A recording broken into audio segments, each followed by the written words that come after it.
अस्सलाम वालेकुम, मैं हूं हुरैन फातिमा और आप देख रहे हैं हिमायती न्यूज HD चैनल। नजर डालते हैं आज की अहम खबरों पर।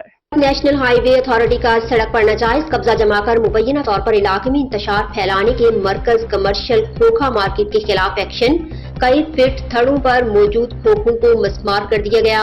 नासिर महमूद और साथियों ने चेक पोस्ट धोकल की जामे मस्जिद के साथ सरकारी अराजी पर 2 दुकानों से भी बड़ा लोहे की खोखा नुमा मार्केट बना रखी थी। नेशनल हाईवे अराजी पर मौजूद खोखा मस्मारी के लिए शहरियों की जानिब से मुंतसिब आला, चीफ सेक्रेटरी IG पंजाब और दीगर हुकाम को शिकायत गुजार रखी थी।